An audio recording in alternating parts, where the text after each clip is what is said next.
Good evening. Good evening and welcome. Welcome to our third Illuminate Holistic Health webinar, in which we'll be focusing on the vaccine that has been provided by our government as indeed a means of navigating our way out of this pandemic.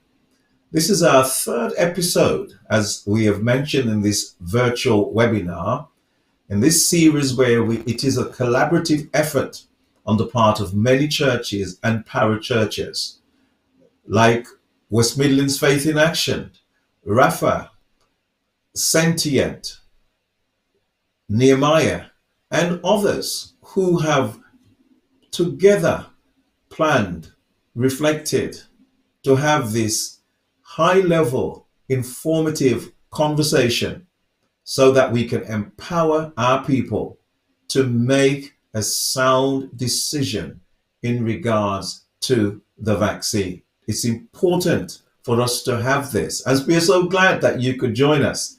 Join us from here in the United Kingdom, from mainland Europe, also in the Caribbean islands, Canada, North America, and South America.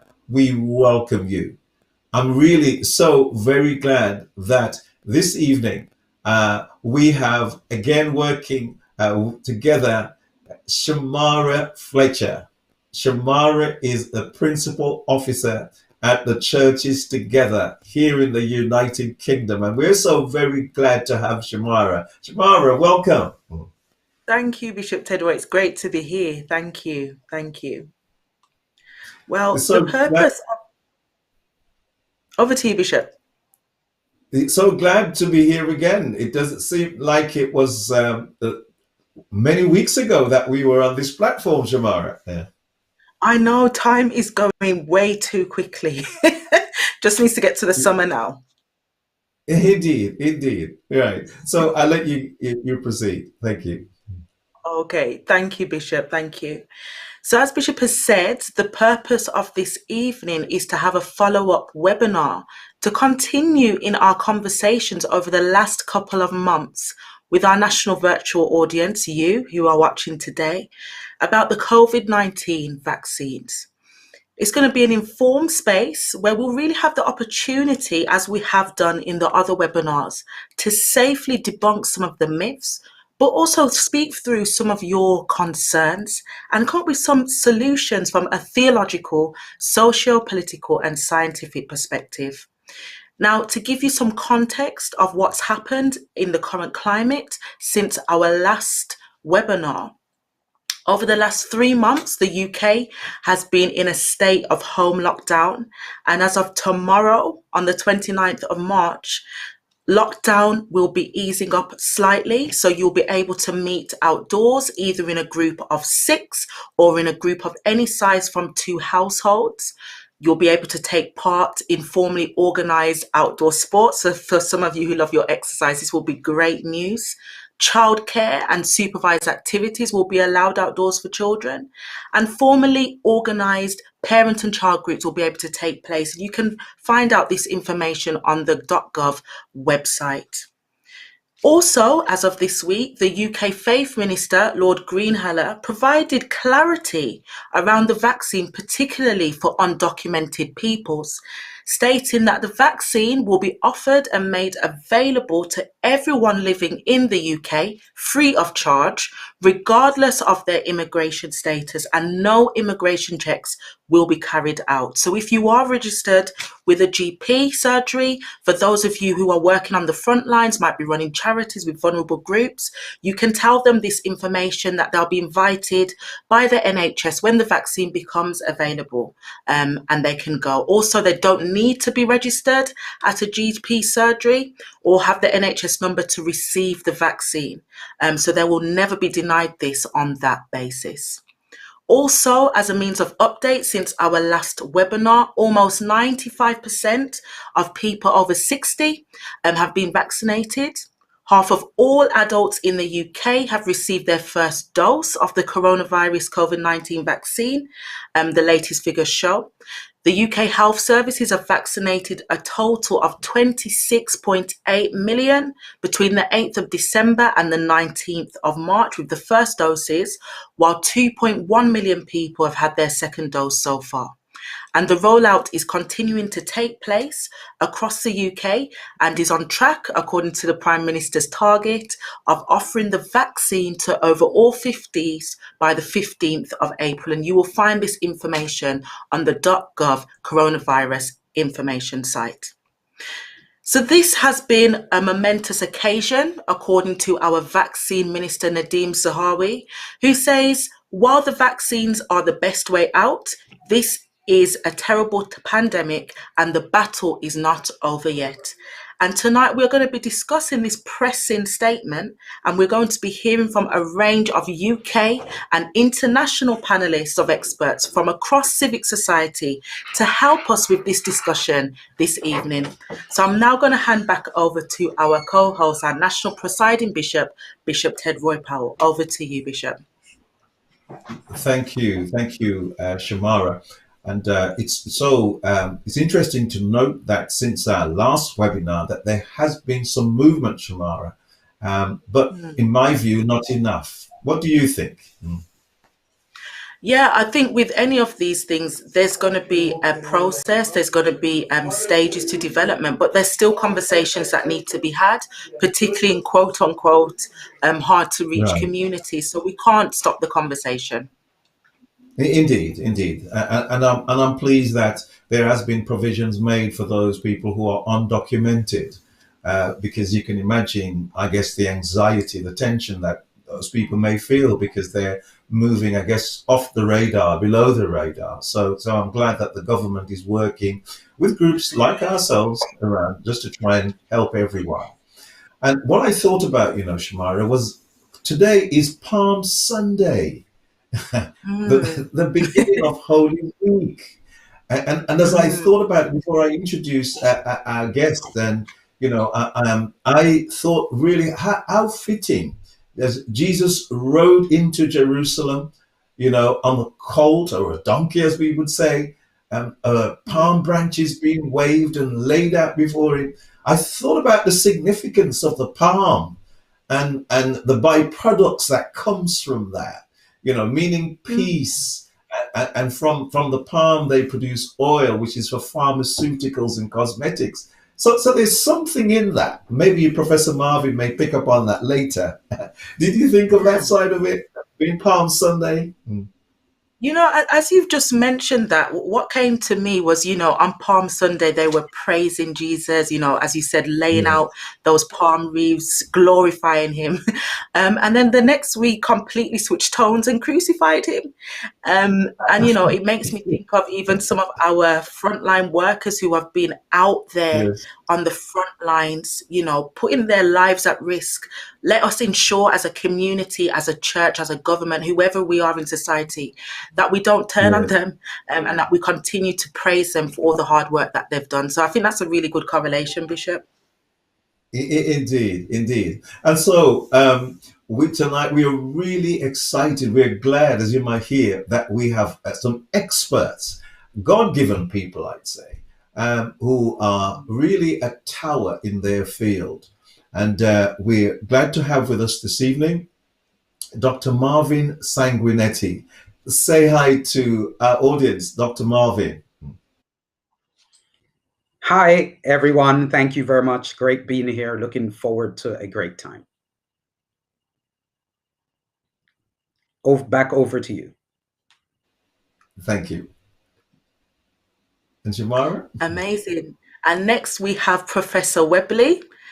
Let's greet our audience. It's great to have you, Professor Webley. Thank you so much, Shamara. Thank you, Bishop, for having me. It is always a pleasure to be with you. God has been good, and it's good to be back with God's people. Thank you. Thank you so much. And we also very pleased to have with us this evening Dr. Joan St. John.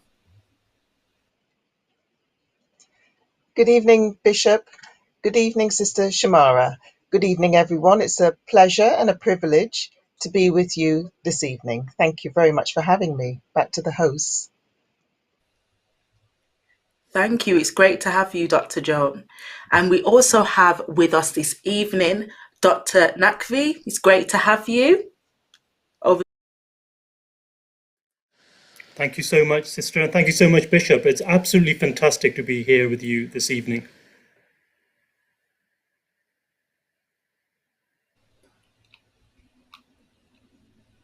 Thank you.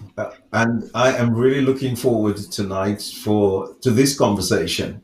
And we have a team working with Shamara and I who are, I guess, the link between the chat room. So you that have tuned in, we want you to communicate with us. Put your questions in the chat room, whether that's on Zoom or on YouTube. We want to hear from you. We're here to walk with you. Any concerns that you may have, please share that with us. We want to know what you're thinking, what you're feeling. It's important for us to know that, and so that we can have an honest dialogue, not to coerce, to manipulate, to pressure, no, but to have a meaningful dialogue. You know, scripture tells us in John, above all, John says that we would prosper, and your soul and your body and your soul, you'll be in good health, even as your spirit and soul prospers. So God has a plan for us to be holistically well. And so it is right in the heart of what we do as believers, as followers of Jesus Christ, to actually raise this avenue, because God has put some gifted and talented people among us so that we can help one another. And so as we go into our webinar this evening, we're going to have what we call reflective worship. And so our reflective worship this evening will be led by Minister Carol Clark. Thank you. God, I look to you. I won't be overwhelmed. Give me vision to see things like you do. God, I look to you. You where my help comes from. Give me wisdom. You know just what to do. Yeah.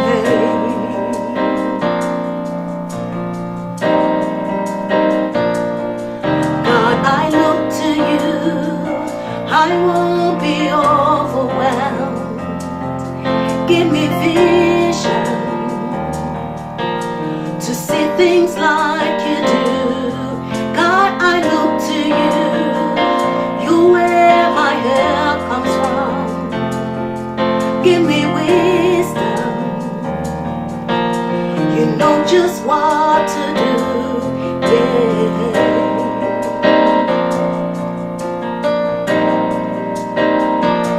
And I will love you, Lord, my strength. I will love you, Lord, my shield. I will love you, Lord, my rock. Forever all my days I will love you, God.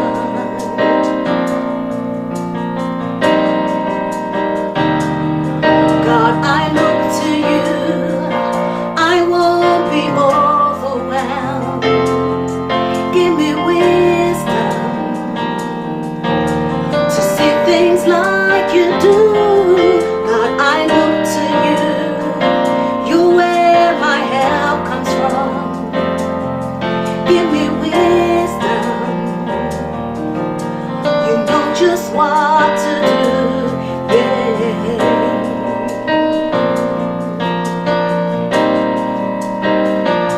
And I will love you, Lord, my strength. I will love you, Lord, my shield. I will love you, Lord, my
forever all my days. Hallelujah. Forever all my days. Hallelujah.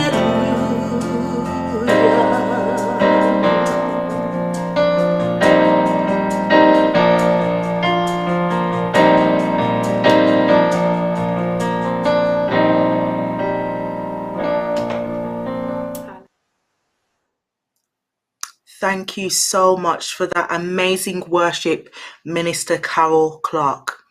So we're going to be starting off our webinar by hearing from Dr. Marvin Sanguetti, who will be speaking to us about the COVID-19 vaccine from a theological perspective. Now, Dr. Marvin is a Christian theologian with over 30 years of experience working with 3 major denominations within the Pentecostal faith tradition. For the last 23 years, he has dedicated himself to Christian academics and theological education for undergraduate and postgraduate students. He's been equipping various Christian communities in theology and related studies. He currently lectures for partnerships approved by Roehampton and Newham University.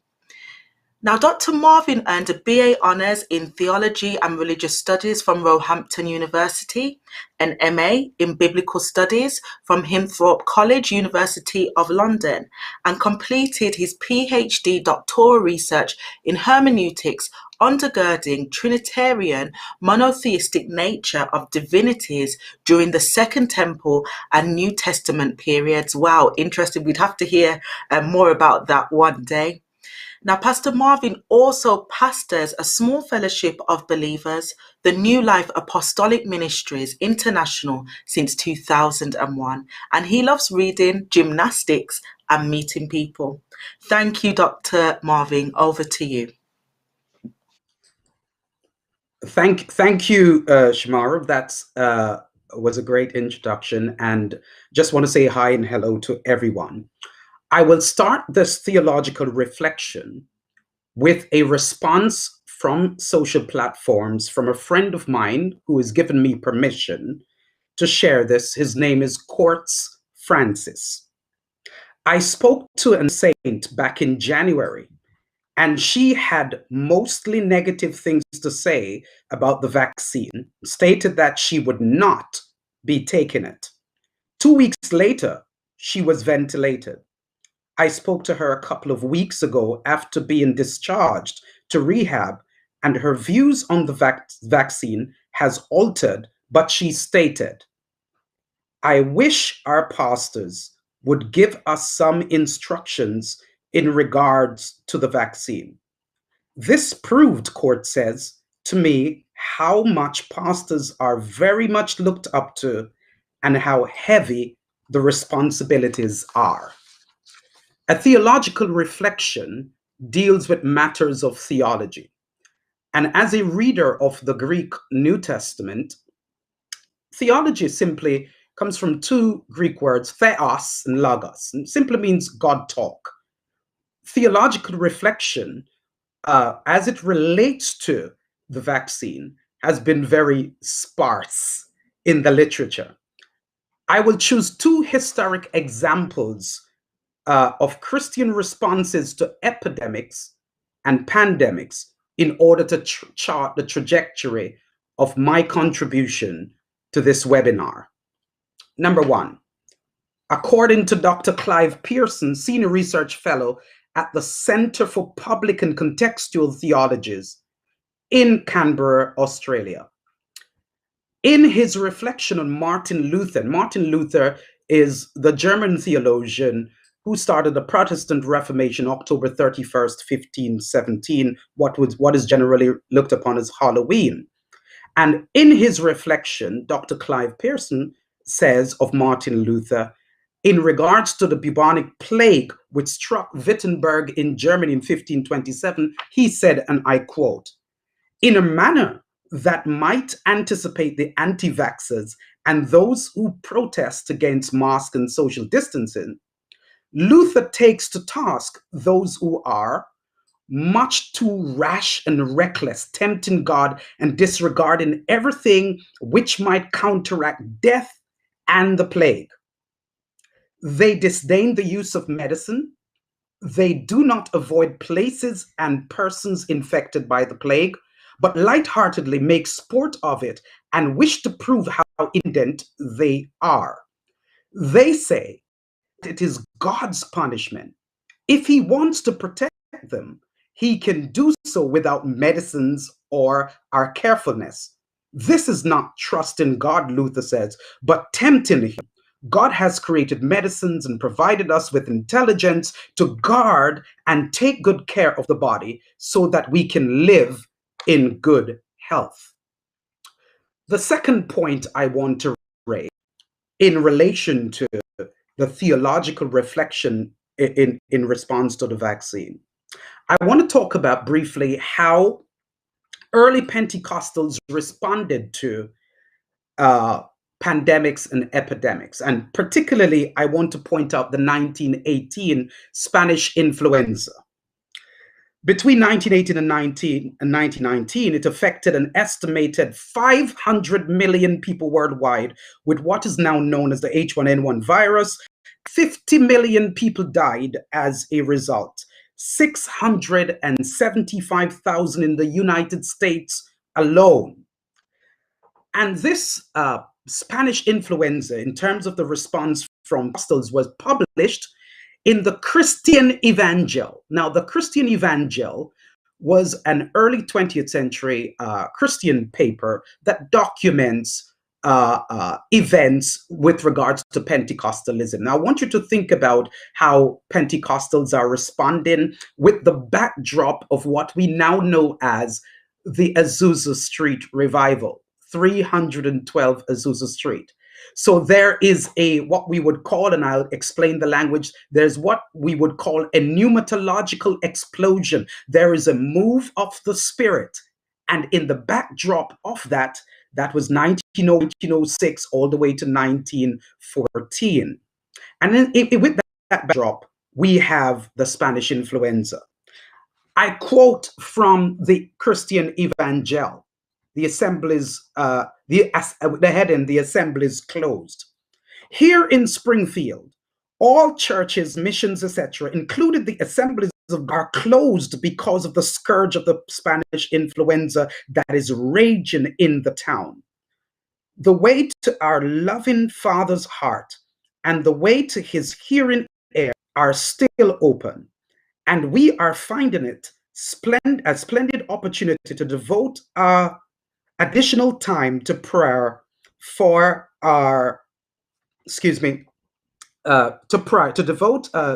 prayer for our, I missed the word there, and for our soldier boys, and for the rain all over the world. Now, there are several quotations, that is seen in the Christian Evangel, where Christians at that particular time, some remain in the vicinities, the geographic areas where the Spanish influenza affected, but others, of course, left. So Luther's first quotation, in light of the second quotations, was that as ministers, as leaders of the church, he reckoned that we should not, and the ministers should not have left, but stay at their posts and do what they do best. Conclusively, very briefly, I've selected my second example from the Pentecostal traditions because of its pneumatological background. By that I mean the early belief move of the Spirit, as I've said before, at 312 Azusa Street. And I have done that specifically because there is usually a disparity between theology, spirituality, and natural healing. I want to point to one particular text, or two texts in particular, 1 Corinthians chapter 12 and verse 9. Oftentimes we hear about the various gifts, charismatic of the Spirit, word of wisdom, word of knowledge, discerning of spirits, and so on and so forth. But often overlooked is the gifts, plural, of healing. Oftentimes when we quote that text, we say the gift, singular, of healing. Here we find in the actual text, the plural rendering, the gifts, plural, of healing. Could it be that taking the vaccine is one way to secure healing? The exploration continues. I want to close with the story of the Good Samaritan to bring this and tie it all together. Here is a man that was walking along what is known as the Jericho Road. He was robbed and stripped and left for dead. You had a priest who was a part of what we now know of bringing men to God and bringing God to men theologically. And we had a Levite, the central piece of Israelite religion, the Levitical priesthood, which superseded and took over from Aaron, the Aaronic priesthood, for those who are familiar with that. But both representatives walked on the other side of the man that was stripped, robbed, and left for dead. Yet Samaritan, on Palm Sunday, interestingly, poured in the oil and the wine.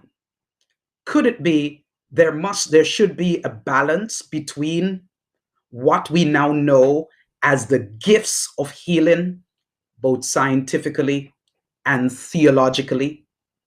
The exploration continues. Thank you kindly. Back over to you. Thank you. Thank you. That is so very profound and really sets our minds and our hearts reflecting and thinking as Dr. Marvin expounded that word, especially the translation of the word. We say gift, but the gifts of healing. And is there a balance between the knowledge that God discloses to whom we call the scientists, the medics, the practitioners, and his miraculous hand? And I think also, there's something there that Jesus never bypassed the system at the time. Whenever he performed a healing, he said, go and show yourself to the priest. There may be something there too. Dr. Marvin, thank you so much. That is really stimulating and challenging for us. And I am so thankful that you've opened that word. And I'm sure there will be some responses coming back to us in the chat room. And so we go forward now to our next presenter. Is no stranger to us. We loved having Dr. Wilmore Webley the last time he was here, and certainly the responses were tremendous. Dr. Webley is the Director of Pre-Med Pre-Health Advising at the University of Massachusetts, Amherst. He serves the UMass community in various capacities, including as a faculty senator, a member of the Rules Committee, and the University Health Council. He also serves on the editorial boards of the International Journal of Vaccines and Immunization, the Journal of Medical Microbiology and Diagnosis, and the Journal of Microbiology and Experimentation. His research focuses on infectious diseases, mechanisms, and the role of specific infections in chronic diseases. His work has included demonstrating the efficacy of antibiotics in treating a subset of severe asthmatics. His work has been published in reputable international journals and has made significant contributions to the field of microbiology, vaccinology, allergy, and immunology. Dr. Webley was recognized in national media coverage for organizing and moderating a panel on the 2014 Ebola outbreak that originated in Guinea, Liberia, and Sierra Leone, and spread to several other countries, including the United States. Dr. Webley is a staunch advocate for effective student mentoring, excellence in educational pursuits, and a leader in Student Success Initiative. His current role as Director of Pre-Med, Pre-Health Advising, he guides and mentors students in order to enhance their competitiveness for admissions to medical, dental, and physician assignment programs. And so this evening, everywhere, I ask you to put your hands together to receive again a man of God.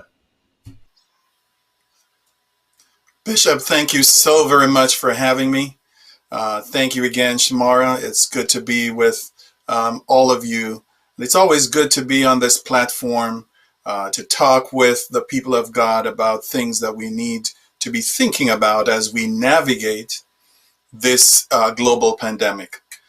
Thank you, Dr. Marvin Sanguinetti. That was a beautiful presentation. I truly appreciate the history there of the pioneers in the Christian movement and their interactions with pandemics and the way they thought about them, because I think it is instructive for our people today.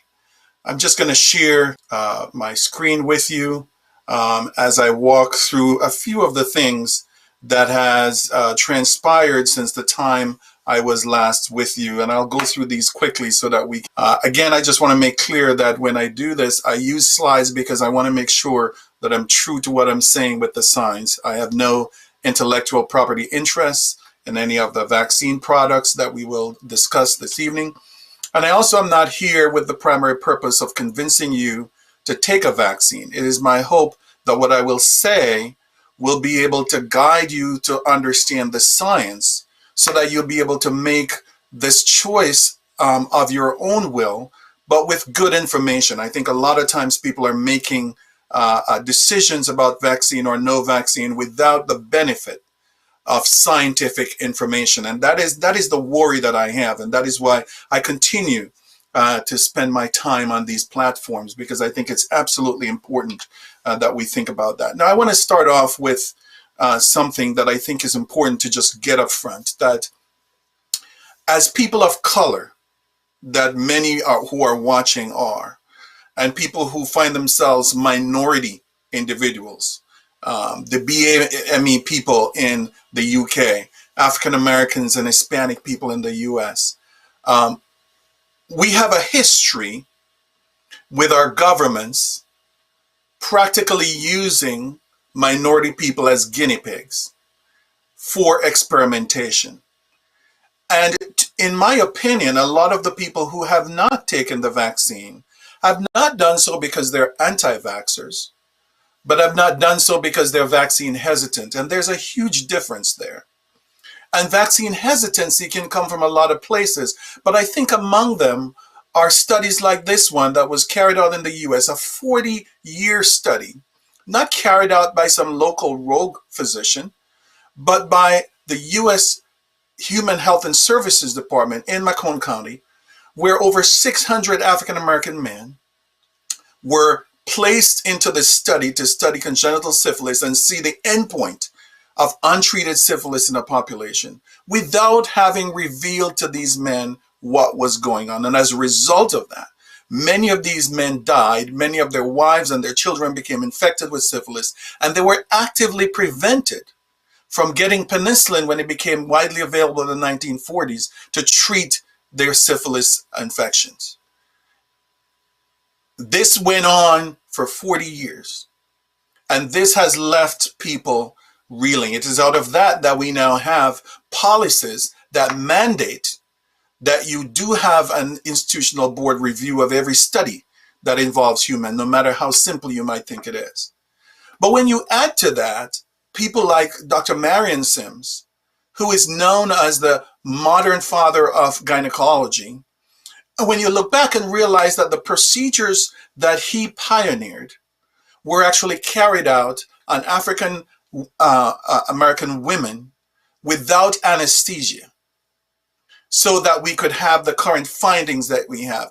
This leaves a legacy of a bad taste and mistrust in people when they read this. And when you add to it a more modern example of distrust, that of Henrietta Lacks, a woman who went to Johns Hopkins University Medical Center because she had cervical cancer, was diagnosed, and cells were removed from her in the 1950s, and it was commercialized, making billions of dollars for companies and individuals without her having known before her passing, and without her family, who lived in abject poverty, ever knowing that this happened. I have some of those cells in my lab growing today, and I had to pay over 500 and something US dollars for a vial of 1 milliliter of it from the American Type Culture Collection in order to get it to grow. 1 milliliter. There have been billions of dollars made on it. So I think these things engender mistrust in the populations of minority people in the world. But I think even beyond this historical context, one of the things that also engender distrust is when you go to the doctors, or where you're in the hospital and your physician doesn't take what you say as being important. You're dismissed as if what you're saying is not important. When you press your call button and the nurse doesn't come, but when your white counterpart patient in the next cubicle over press theirs and they get attention immediately.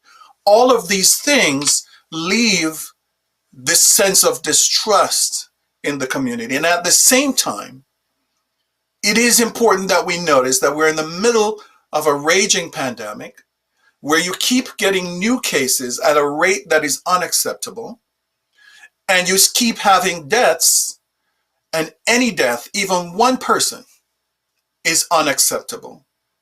And although we see people taking the vaccines, it has been distributed disproportionately. Now, here's the thing. COVID is a very serious disease that we cannot take lightly. There are people who have said, oh, if I get it, I get it. This is a normal lung, and then this is a COVID lung on your right. What you're seeing there in white is the consolidation of mucus that has come into the lungs, preventing oxygen exchange. And nobody can live with this type of severe COVID for a long time. But what I also want to point out is that many people who never really reached that stage of having that level of lung infiltration is having what we call long COVID. Something now that we're beginning to realize, nobody actually knows how long COVID is.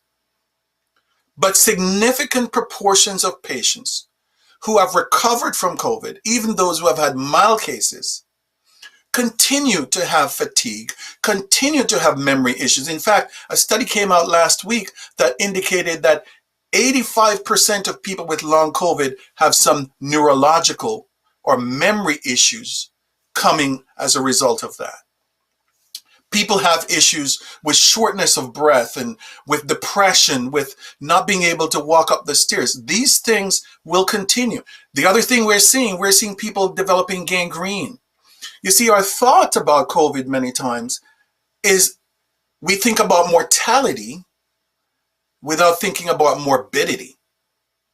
And morbidity in COVID is important because, yes, you have people dying, but it's about 2% of people who get COVID who actually die. The rest of people recover, and a significant proportion of people who recover are having these things. Here you're seeing somebody who's going to lose their toes and some fingers here. Why? Because blood clots have developed in the small vessels, in the capillaries that feed these digits, and those clots have cut off oxygen, causing these extremities, these digits, to die, and you have to amputate them before this individual dies from an infection that can come from that and seep into the entire blood, leading to septicemia. And so we know that these high-risk factors that make somebody more susceptible to COVID are more common in people of African descent, whether you're Afro-Caribbean or African American, or you have that heritage 2-3 generations down. So hypertension, diabetes, obesity, chronic lung disease like COPD and cardiovascular disease. These are the things that we struggle with as a population. And when you add to that the variants that we've been seeing, when you add to that the B117 variant, the B1351 variant, as well as the P1 variant that they've found in Brazil, all of these variants keep popping up the more you have COVID being transferred and transmitted in the community. Until and unless we get transmission levels down, we're going to keep having variants. So now we have these three major variants to deal with. We don't know what variant is going to pop up tomorrow and what the issue with that one is going to be. And as you can see, it is very easy for these variants, wherever they originated or wherever they were found. So we don't know that the B117 variant originated in the UK. We know that that's where they found it first. And you can see how readily it spreads to all over the world. The P1 variant in Brazil has been seen as one of the more formidable ones.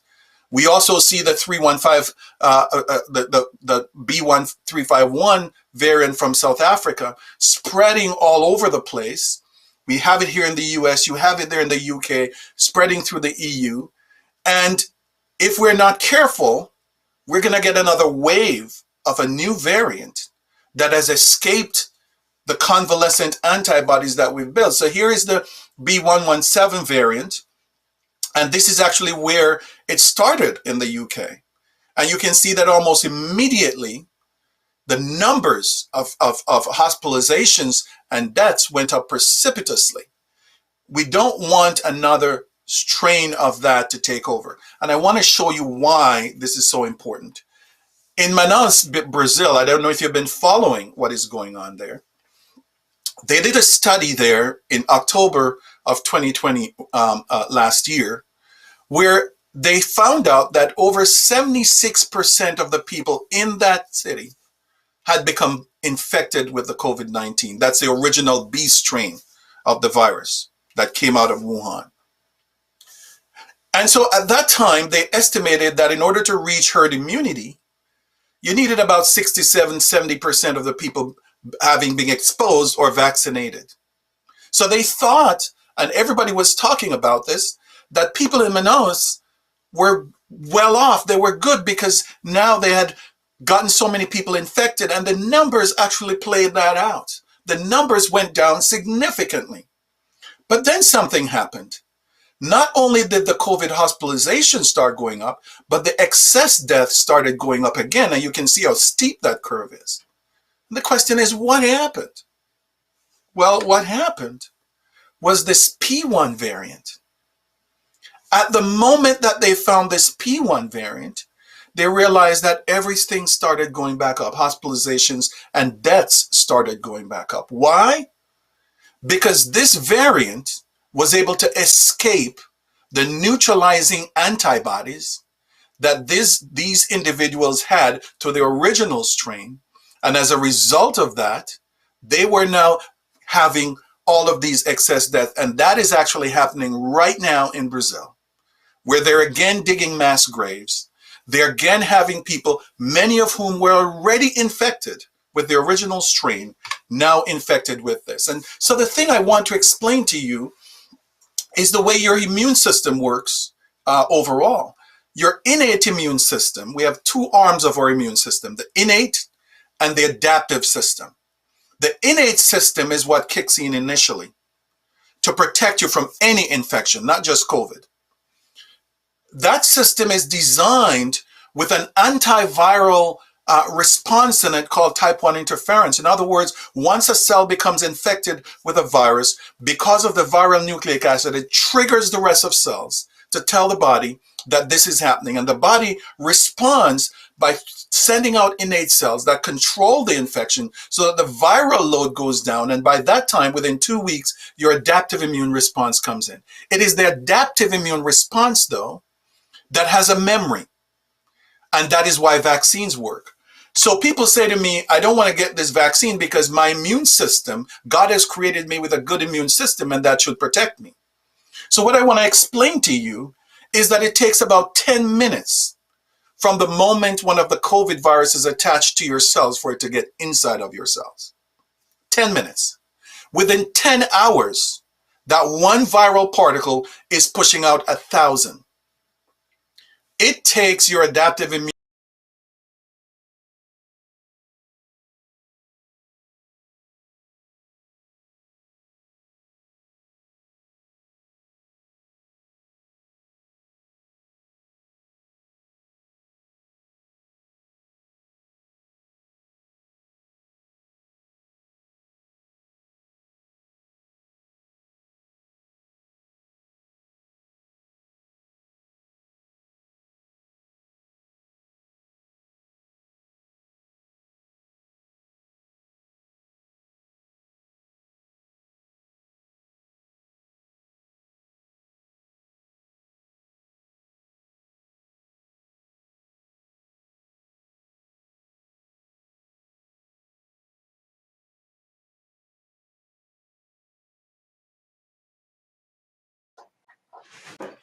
Is it just frozen?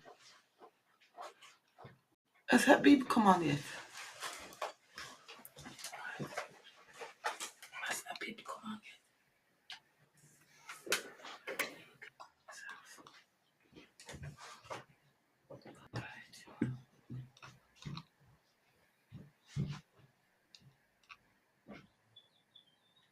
Thank you.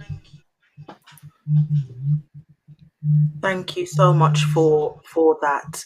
Thank you, Professor Webley, for showing us and explaining what's going on, and also showing the social injustices that are taking place, for why there is hesitancy across communities because of public health rollouts that have been unjust. So thank you for sharing that, and also the point you made that it's not just about the mortality, but it's about the morbidity, and what happens when, for example, long COVID and the after effects of that. So thank you so much for explaining that for us this evening. We're now going to be hearing from our second guest, who is Dr. Naqvi. Now, Dr. Naqvi is the director of the NHS Race and Health Observatory, which leads work nationally on identifying and tackling ethnic health concerns. And we are so happy to have him with us today. It's a privilege to have him. Dr. Naqvi has a background in public health, health psychology, and healthcare policy and strategy development. And he joined the NHS in 2001 and managed large public health research programs in southwest of England. Now, Dr. Naqvi also spent a number of years working at the Department of Health and Social Care, where he led national equality and diversity policy, including on the health sector's response to the UK government's review of the public sector equality duty. He joined NHS England in 2013, where he directed the development and implementation of national programmes, including the Equality Delivery System and the award-winning NHS Workforce Race Equality Standard, known as RES. Dr. Naqvi volunteers as a trustee of the Mary Seacole Trust, a leading health and equity charity, and has been listed in the Health Service Journal 80 Most Influential People in Health in 2001. Amazing. Dr. Naqvi also reverse mentors the Chief Executive of the NHS, Sir Simon Stevens, and was awarded an MBE in the 2019 Queen's Birthday Honours for services to equality and diversity in the NHS. Dr. Naqvi, it's our privilege to welcome you today as you speak to us about the COVID-19 vaccine from a UK-wide perspective. Over to you, Dr. Naqvi. Great. Thank you so much for having me with you this evening. And it's an absolute pleasure to be here talking with friends about this really important topic for us. What I'd like to do is begin with a quote, which I'm sure you'll be all familiar with. I was sick and you took care of me, chapter 25. And I guess our National Health Service in the UK is perhaps the most powerful and visible expression of that quote, and of Christian heritage, because this sprang out of a concern that the poor should be able to be treated as well as the rich. But the fact is that to be proud of our healthcare system in the UK is not to be blind to some of its imperfections. And as we know, and as Professor Webley kindly highlighted, we know that there are ethnic health inequalities that span from neonatal health to end-of-life care, and that these disparities are set against a higher prevalence of numerous health conditions, such as specific cancers amongst ethnic minority communities, higher levels of cardiovascular disease, diabetes, mental health, issues around maternity health, and the list goes on. And of course, we now are seeing the disproportionate impact of a pandemic, COVID-19, on our Black and minority ethnic communities, not just in the UK, but across the globe. And this has shone yet another light on the ethnic disparities that we see in society as a whole. So there is a level of urgency to focus on this critical agenda. And I guess our country here in the UK and our healthcare system should be well placed to focus on that level of urgency. We have a long history of migration in this country. We have well-established ethnic minority communities in the UK, robust legal frameworks in the Equality Act and the Health and Equalities Duties, and high levels of investment in healthcare research. But at the same time, we know that in general, approaches to tackling ethnic health inequalities have been somewhat fragmented, costly, and confused. And we cannot escape the very sad hospital deaths from COVID in the UK since the start of the pandemic. But what we can do is learn lessons from the previous waves of the pandemic and learn lessons from other historical points in time that my colleagues have highlighted in their talks just now. There is a significant risk that the vaccine uptake for COVID-19 is lower amongst minority ethnic groups, and we learned that very early on. But what we need to do is better understand and address the barriers to that uptake. We need to understand the causes of that reluctance, low levels of confidence and of trust, the hesitancy that we see amongst our ethnic minority communities. Because the fact is that amongst those that are most at risk of sadly dying, or amongst those that have the least trust and the least confidence in the vaccine program. And so there is a real concern about the hesitancy on part of some Black and receive it. However, having said that, what we are also seeing now, and particularly over the last 4 to 6 weeks, is that there is a shift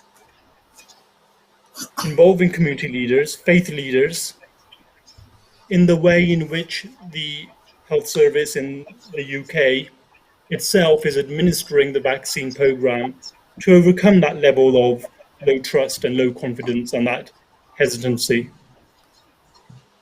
And although the start was slower in terms of take-up, we are now seeing some level of progress. But amongst all of this, we must remember that there is no community that is hard to reach.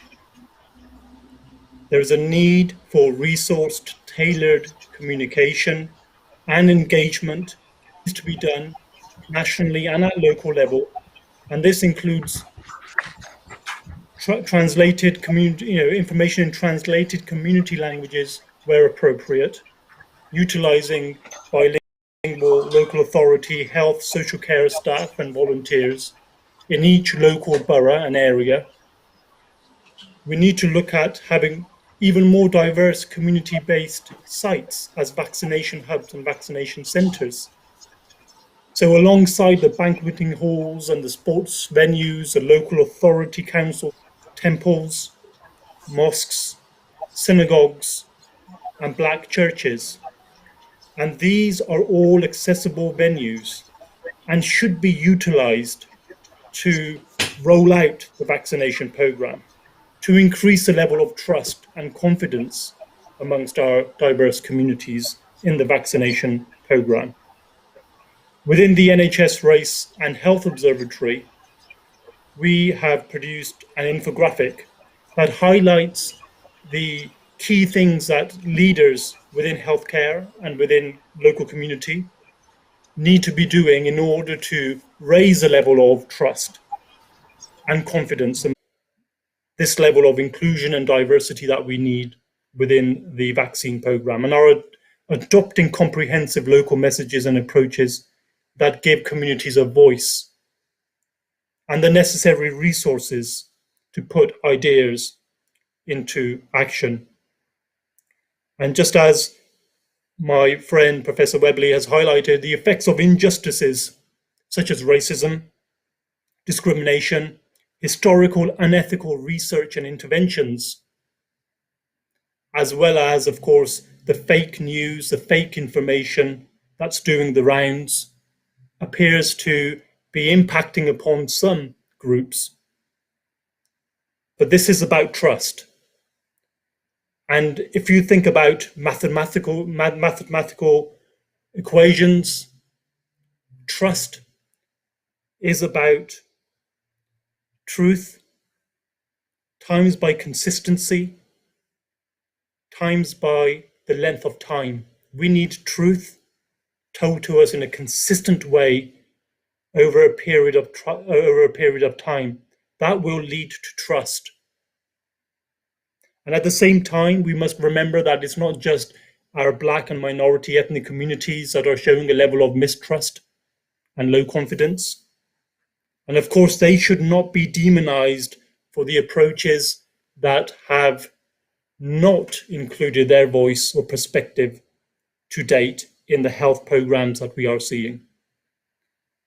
But as I said, community approaches are beginning to have a positive impact, and now the media has a significant role to play as well. I do worry, and I am anxious, that the negative blame game type reporting can potentially undermine such progress that we've seen over the last few weeks and months. So we are learning the lessons and making a positive impact on the vaccine uptake. But of course, there is more to do.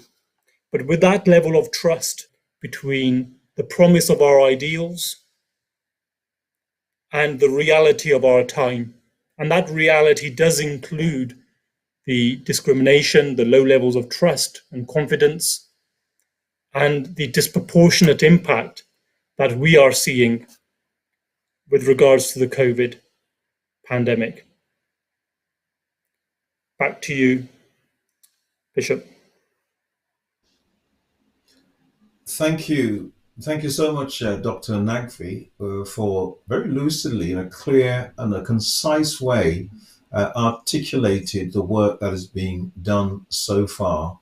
And with 30 million people that have been vaccinated or have had the first vaccine, you also spoke about the need to do research and to be spoke in our communication so that the particular sectors of the community that we are addressing, that communication is appropriate. And also, there needs to be respect. Those are my words in terms of how we approach each section of our community, because mistrust has been built over many years. And as you quite rightly pointed out, Dr. Nagvi, it does take time to build trust. Someone says, trust arrives on feet, but could leave at a gallop when abused. And so it's most important for us to respect, and one strand at a time, to build trust. and it comes through clear communication. So we clearly appreciate the work that has been done, and you've also highlighted the need for churches like ours and parachurch organizations to make their resources, physical resources, available so that we can collaborate with local government, central government in making our disseminated, people can receive that, become a vaccine location. And I know that some of our churches have, we've agreed, we've signed up, and we are pursuing this path because we see ourselves as being part of the community. And essentially, we see ourselves as being salt and light. We want to pour in the oil, want to pour in the wine to make a difference. So we thank you very much for this. And so as we go forward now, I must apologize, in actual fact, for a technical difficulty which we have had. I believe on the YouTube and possibly on the Zoom channels, where towards the end of Professor Webley's presentation, we lost contact maybe for a few minutes or so. But we will come back to Professor Webley to finish off those last few moments of his presentation. But I apologize to you for that. And but we will now go forward to our next presentation. And we're very glad to have with us Dr. Joan St. John. Dr. Joan has worked as a GP for many years, and now her focus is on diabetes. She is a GP with special interest in diabetes and works as part of the Northwest London Diabetes Transformation Programme as a clinical lead for one of the areas. She was one of the first Diabetes UK clinical champions. This is a voluntary post for healthcare professionals who want to improve the quality of care for people living with diabetes. Her aim within this role was to improve care and reduce inequality of care for Black, Asian, and minority ethnic communities. And so she co-authored a book in conjunction with a diabetes consultant, dietitian, called Carbs and Cows, World Foods. Lord help me to reduce my carbs. This book aimed to inform people from ethnic minority communities about the carbohydrate content, I'm really feeling guilty now, and nutritional values of the traditional food that is eaten. She is passionate about both education and the empowerment of people through education. During her career, she has always been interested in medical conditions that have a disproportionate impact on Black people and people of color. And so she has worked with the Sickle Cell Society, Alzheimer's Society, and Culture Dementia and other organizations in the past to inform both people living with these conditions or healthcare professionals working in the field and promote better understanding of the conditions to improve their lifestyle. And so we're glad this evening to have Dr. Joan St. John. Thank you. And Bishop and Sister Shamara, thank you so much. To my esteem about the carbohydrates, we can talk about that later. But today the focus is on the vaccine, COVID-19, and its implications. And on this first slide, what I wanted to show you is the concerns that people have. The next slide, the concerns that people legitimately have about COVID-19, and put it into some context. Where do I get these concerns from? Well, as a doctor working with a special interest in diabetes, what I have done is volunteered to work in the vaccine clinics. So these concerns have come to me through that route. But also, as a doctor concerned about the health of my community, I have also joined together with colleagues in the hospital setting to talk to healthcare workers who have these concerns also. And I've been involved in the local council in their public health work about people's legitimate concerns about COVID-19 and the vaccine. I work in an area of northwest London. For those of you who wouldn't necessarily know this area, it's close to Wembley Stadium, and I think most people would know Wembley Stadium. What are the concerns that people have had about the COVID-19 and also the vaccine? Our lived experience as people of colour is one of experiencing systemic racism that has to be acknowledged. Medicine is not immune from systemic racism. As healthcare workers or as healthcare practitioners or receivers of medical care, we would encounter this. So that is one thing. People have had concerns about the compatibility of the vaccine with their specific religious practices. So people wanted to be sure that there were no animal products within the vaccine. And then cultural beliefs may be behind the concerns that people have. We've heard about the lack of trust, which is present, and what I call the disinformation that is spread through social media. Social media can be a force for good, but I think, unfortunately, with COVID-19 and with information about the vaccine, certainly in the information that's come to me, that's filtered through to me from social media, it has been disinformation and potentially dangerous information, I feel. We have to acknowledge the disproportionate effect that COVID-19 has had on people of colour. The virus doesn't recognise borders, it doesn't recognise socioeconomic status, but unfortunately the effect has not been equal, has not been without discrimination. People have had concerns about vaccine safety. Of course, socioeconomic factors. Can I afford not to work? And then, as Professor Webley so eloquently outlined to us, the historical, unethical trials that have been conducted on people of colour. And we are so aware of all of these issues when we have conversations with people about COVID-19 and the vaccine. And this has been in the different settings, as I say, through the local authority public health, through colleagues in the healthcare system, or through the community. On the next slide, I look at what we have to discuss. As an individual, as a member of a family, as a member of a community, we have a choice. What are we going to do? Are we going to do actions that increase our risk of having that severe impact from COVID? Or are we going to take the choice and make actions that decrease our risk of having a severe impact from COVID? And on the next slide, I go on to show what I mean by those severe impacts from the effect of COVID-19 infection. As Professor Webley said, you can get some mild upper respiratory tract symptom infections like fever, a new cough, fatigue, chills, body aches and pains, headache, sore throat, congestion, runny nose, loss of taste or loss of smell, nausea and vomiting, diarrhea. Okay, they're mild. They may make you feel unwell for a few days. You might be taking lots of fluids, you might have to rest, you might have to take a painkiller if you feel you need to take something like that. However, those symptoms, although they are not severe, may lead to the long COVID that Professor Webley talked about. Now, unfortunately, it's the severe impact of COVID-19 that we all get concerned about.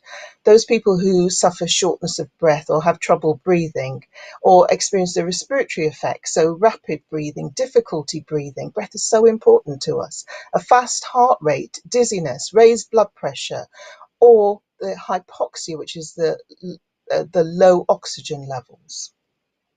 Now, in addition to that, things like rashes, liver problems and damage, heart problems, kidney damage, and the dangerous blood, which are an effect of COVID-19 infection, and 20 times as high as we would expect in the general population. And then, unfortunately, death. And on the next slide, what I'm looking at is Wembley Stadium, which has a capacity of 90,000 people. On the next slide. And in the UK, we have unfortunately lost over 120,000 people. And I want to pay respect and offer my condolences to each and every person that has lost a loved one through COVID-19.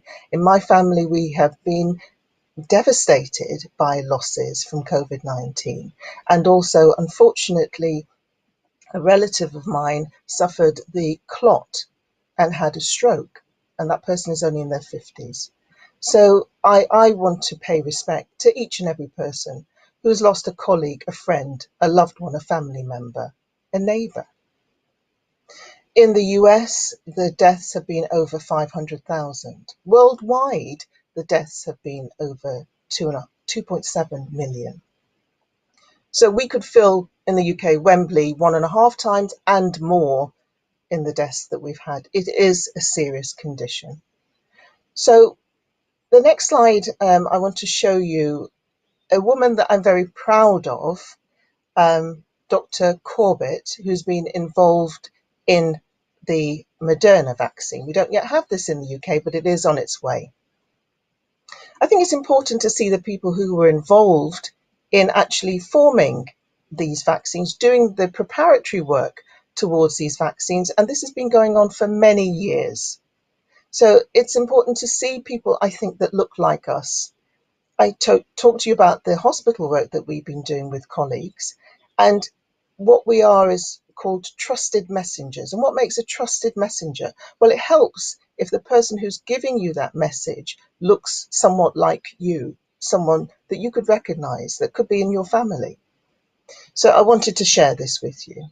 And on the next slide, I just wanted to summarize about the vaccines that we have in the UK. Apologies to our international colleagues. I have focused on the ones in the UK. Just to say the two different types that allow this message to get into your body, so your immune system that Professor Webley spoke about can then start to work to produce antibodies against these against the viruses. The other thing I wanted to point out to you is the trial population for these different vaccines, because again, it's important to know, did the trials involve people that looked like us? Yes, they did, actually. They involved around 9 to 10% of people from the Black community, around 3 to 4% of people from the Asian community. Concentrating on the UK community, I don't have the figures, I apologise for any people of Hispanic origin for these vaccines. But you can see the vaccine trial population is reflective of our populations. And it's 2 doses for each of those vaccines. So on the next slide, I just wanted to look now at the signs and symptoms you can get from the vaccine. I gave you quite a long list of things that you can get from COVID-19 infection. What about the vaccine? What does it cause? Certainly discomfort in your arm. It's quoted at about 40%, but I think most people have had this, but it's not severe. It doesn't stop you using your arm. It doesn't you going to work. You're just aware that something has been injected into your arm. Much less common, but about 1 in 10 people will get mild symptoms of things like fever, muscle aches and pains, joint aches and pains, or chills. And that's usually within the first 7 days after the first dose, and it rises to about 22% after the second dose. So just to be aware of that. Now, these can be treated the same way you would treat other minor upper respiratory tract infections, rest, fluids, honey, those sorts of things. It wouldn't necessarily prevent you from working. You should be able to continue working. And these are mild symptoms. But when you weigh that up against the long list of potential effects from the COVID-19 vaccine, you have no control over that. I think on balance, I feel that the vaccine effects are very much less. So on the next slide, I want to look at the decision that you're making as an individual, as a member of a family, as a member of a community. Your health is made up of so many important things. It is made up of your lifestyle. And unfortunately, as Professor Webley outlined to us, if you are living with an underlying medical condition, so diabetes, what we call cardiovascular diseases, so heart disease, kidney disease, these sorts of diseases, then you're more likely to suffer the ill effects from COVID-19 infection. So maybe now is a time to reclaim your health. Maybe use this as an opportunity, maybe not just as an individual, but maybe as in a community, maybe as a faith community, to reclaim your health, to do something about your lifestyle.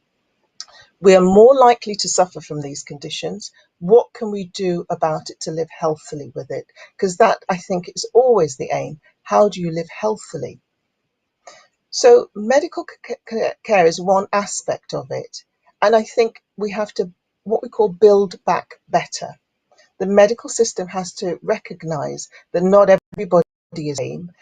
As Sophie said, to tailor healthcare to the population that you're serving. I'm proud to say in this area of Northwest London, we have tried some things. So some pop-up vaccination clinics in local communities. Something called a vaxi taxi as well has been trialled to ensure that everybody has access, who wants it, has access to the vaccine. Your health is so important. Your faith is so important to your health. Your family is so important to your health. Your community is so important to your health. And not forgetting socioeconomic factors as well. So your work. All of these things have to be taken into consideration. And on my final slide, I'm looking again at this choice, the choice that you have to make. The final slide, please. So what are you going to do? What choice are you going to make? Are you going to do things that increase your risk of experiencing the severe impact of COVID-19? So sorry, could you go back? So you increase your exposure to others. You don't have face coverings. May not look after yourself in terms of your general health. So in terms of lifestyle factors or your medical condition. Do you know your numbers for your medical condition? Do you know what your blood pressure is? Do you know what your level of blood glucose is? Are you really taking responsibility for your medical condition? Or if you want to increase the risk of severe impact from COVID, you may decide that you don't want to have the vaccination. As Professor Webley says, our whole aim is to give you the information you can make an informed choice about what you want to do. As a healthcare professional, my advice to you would be to decrease your risks of experiencing the severe impact from COVID-19. So you follow the guidance, you decrease your exposure to other people as you need to. So we have been in lockdown in the UK and we have decreased our interactions with people, and that's difficult because we're social animals, but we've done that. I urge you to look after the lifestyle factors, things like your weight, things like your blood pressure. Be active, do something, some activity. And that can be something within your home if you can't leave your home. But I'm just challenging you as an individual, as a faith community, that your medical conditions, your lifestyle factors are so important. Let's reclaim our health. Let's use the terrible pandemic of COVID-19 as an opportunity to improve our health conditions. And as I say, as a healthcare professional, I have to advise you that vaccination is one of the tools you have currently to decrease your risk of the severe impact from COVID-19. So I want to leave you with a Zulu word, which is Ubuntu. I am because you are. And that is something I think that has informed me throughout my career, although I didn't know the word when I started. But it's about your health, because I can't be healthy unless you're healthy. And certainly with COVID-19, that is an actual reality. But more important than that, in the wider health context, for individuals, for families, for communities, and actually for COVID-19 and other health globally. I want you to be healthy so that I can be healthy. On my final slide, I've given you a website. It's actually the World Health Organization website, where if you hear, or if these perhaps are your concerns, so can hot peppers help you with COVID-19? Can having certain drugs help you with COVID-19? What should you do about cleaning your hands? Can hot baths help you with COVID-19? It's a Mythbusters page, which has really short, concise, useful information. So as a trusted site, I think it is a good one that we can all use globally. So I wish you all good health, and I thank you so much for your kind attention, and thank you very much for inviting me this evening. I'd now like to hand back to the hosts. Thank you so much, Dr. Joan, for that amazing summary where you've reminded us and encouraged our viewers tonight to look after our health in a holistic way, looking after our lifestyle. You mentioned reclaiming our health because, as you said, Ubuntu in Zulu, which is I am because you are. I can't be healthy if you are not healthy. So thank you so much for that timely reminder. And also for those listening out there, this includes your mental health. Many people in this pandemic have suffered from depression, anxiety, bereavement. All these different things are impacting our mental health, and not to be scared to reach out for counseling. These are tools, as well as the vaccine, that can bring you through this unprecedented time. And I know we hear this word all the time, but it truly is. So let's look after our health. Thank you so much for that, Dr. Joan. We're now going to be moving on to our plenary session, where we're going to have a few questions for our panelists tonight. We want to ask you questions. We don't know when we're going to see you again. And whilst we've got you all in this vicinity, it'd be great to hear your view. So I'm now going to hand back over to our presiding bishop, Bishop Tedroy Powell. Over to you, Bishop. Thank you. Thank you so much again to all our panelists, our presenters who have done a sterling job in making very informative presentations. And in a way, they've all been woven together to present what I call a rich picture, so that in hearing we're hearing and seeing, and actually this has been so well signposted in the direction that you've all pointed to through your presentations. But before we actually go to the presentations, one aspect of this that troubles me, and I know a number of our leaders, not just within the churches, is the socio-economic perspective of this. Not that we're trying to frighten or to pressure anyone. How do you, as panelists, see that? Because we've heard that the law could be amended, employment law, so that it becomes mandatory for those that are working in certain positions.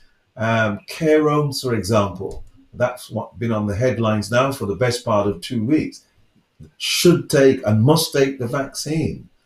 And so that's a major concern, because you would know, as being professionals, that there is a very high numbers of our people that works in the front line, whether it's the NHS or transport and so on. Dr. Nakvi will see that, because we seem to be moving in that pathway. And for me, that socio-economic dimension needs to be addressed. Just love to get a comment from you on that perspective. Shall we say ladies first? Dr. Joan? Thank you so much, Bishop. I think this has to be looked at in a number of aspects. Dear wish would be that this remains a voluntary decision, that people can be left to make their own informed choice. Clear, as a healthcare professional, I think this is the best route to protecting not only themselves, but also perhaps the people in their care against COVID-19 infection. direction. But I would hope that this is made on an informed basis with all their concerns addressed, and that this is left as voluntary. I just want to say the Right. counter argument. If my mum is in an age group, we look after her ourselves. But if my mother had to go into a care home, what would I want for my mother? I would want her to be in as safe an environment as possible. And that has an implication then for the people who work in that environment. I would want those people to be doing all that they could to keep my mother safe. Now, as I say, we look after my mum, but I just want to put the counter argument as to why some care homes are now saying that new people who come onto their employment must have the vaccine. So I think it's something Okay. that we need to consider. Right. Thank you. So two sides really to that coin and to that consideration. Okay. Dr. Marvin. Thank you, Bishop. In fact, from a theological perspective, many within the church has seen the socioeconomic implication of COVID-19, the vaccine and stuff of that nature, from an eschatological point of view, fed by disinformation, 666, all this type of a stuff. And in that, there are implications for primarily those who subscribe to that type of a theology. But to dispel, I think Dr. Joan rightly says, to dispel the myth, COVID-19 and vaccines, the vaccine has nothing to do with the mark of the beast at all. If such was the case, then one would not carry a passport. And that, I think that would be more likely that is mandatory and we have to use for travel. So that's my contribution. Back over to you, Bishop. Thank you. Thank you. And Dr. Nakvi? I would agree with both of those points, actually. If we end up in a situation where there is communication around mandating the vaccine, that for me is or will be a reflection of a failure to gain the level of trust and confidence that we need amongst our communities with regard to any healthcare program. At the same time, we also need to remember that this is a decision that needs to be, yes, informed, and there needs to be a level of choice, but it's not just about a decision about ourselves as individuals. This is about a decision that will have an impact upon our families, our loved ones, colleagues, and wider society as well. So it's very important that we have the facts and factual information decisions themselves. If it's done in the right way, with a bottom-up approach, with making sure that we can build that level of trust consistently and over time, then I don't personally believe that there will be a need to have a conversation around mandation. It doesn't come to that, but we can hear that there is a bill, there's a groundswell of opinion, and I'm going to be asking Dr.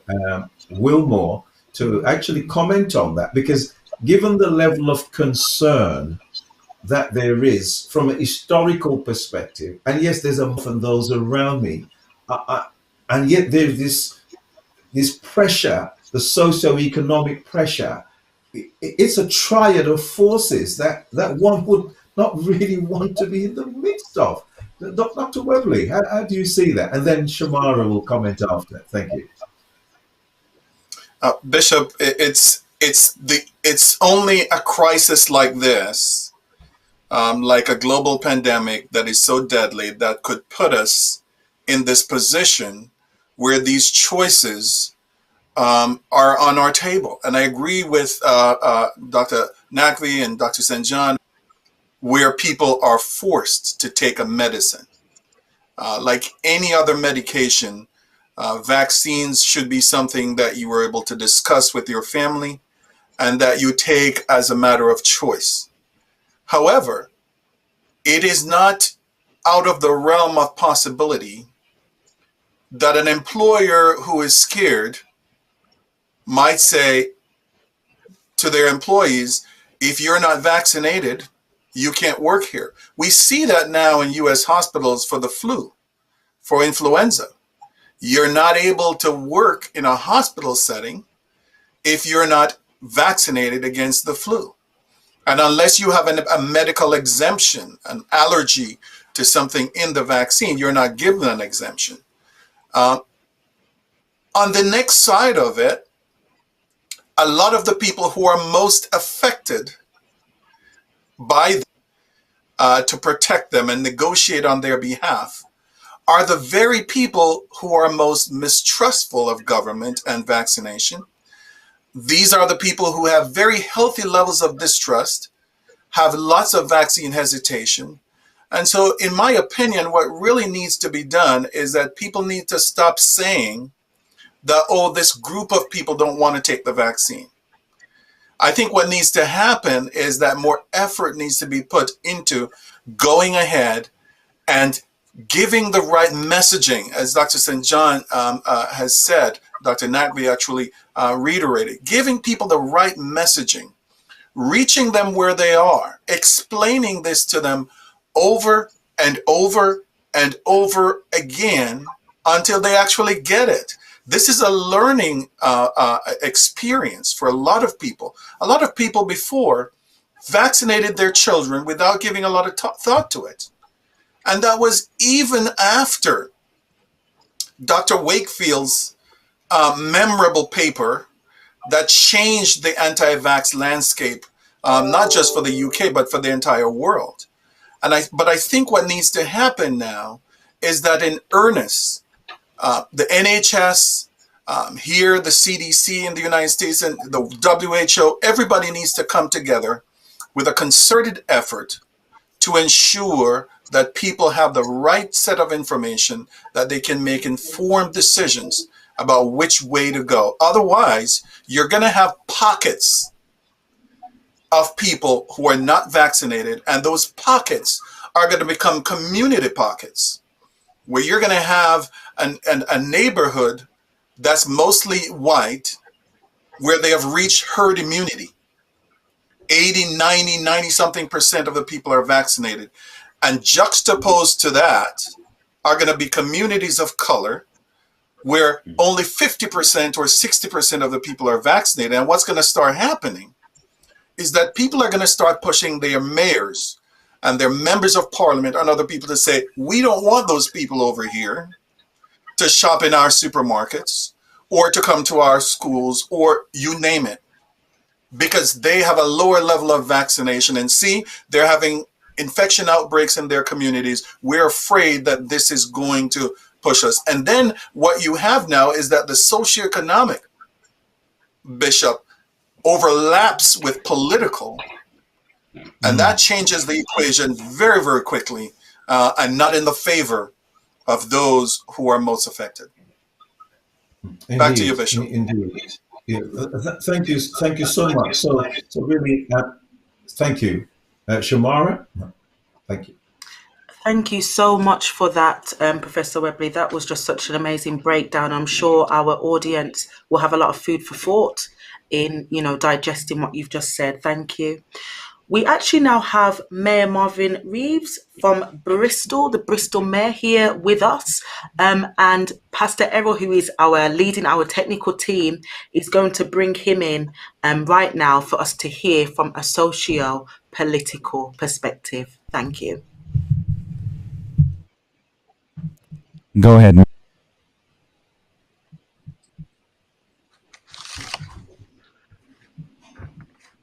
Go ahead, Mayor. Your mic is on. He's just coming in now.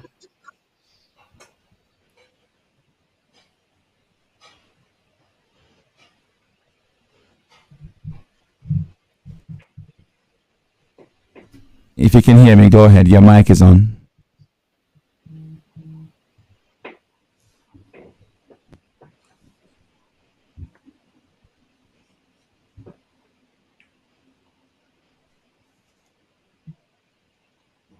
The joys of technology. We're coming. Yes.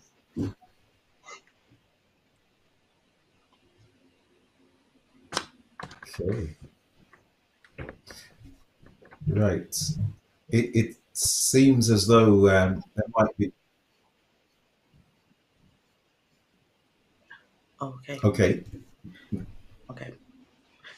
Okay, here with us, he did come and did want to speak with you this evening. So whilst the technical team are sorting that out, we did actually have another question come through from our digital audience, which is, we've spoken, particularly Professor Webley, about the vaccine hesitancy, but something's come through around eugenic agendas and population control.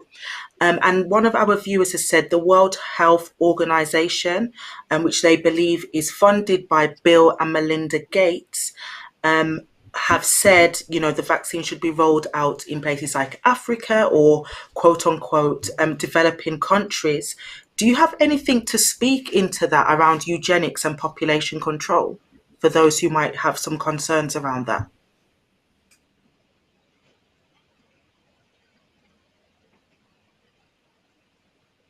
The sound? Oh, Professor Webley, we can't hear you.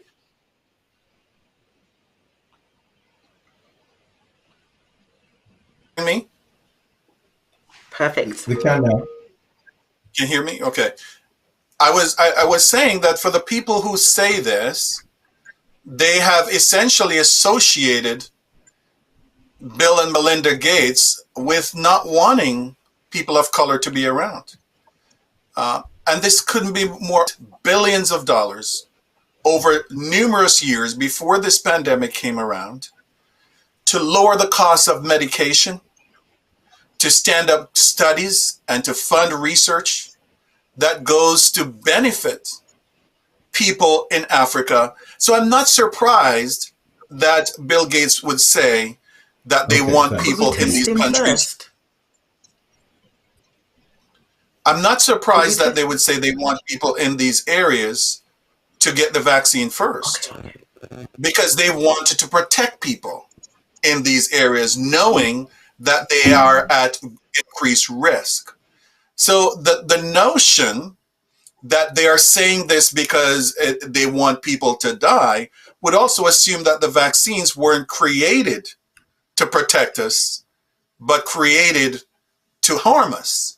And this is also a part of a larger conspiracy theory that I think a lot of people don't understand is propped up by several very well coordinated anti-vax movements who have preyed on the insecurity and the distrust of people of these communities to say, oh, don't take the vaccine because these groups want to wipe out people of color, or they want to wipe out this. This is not a new platform.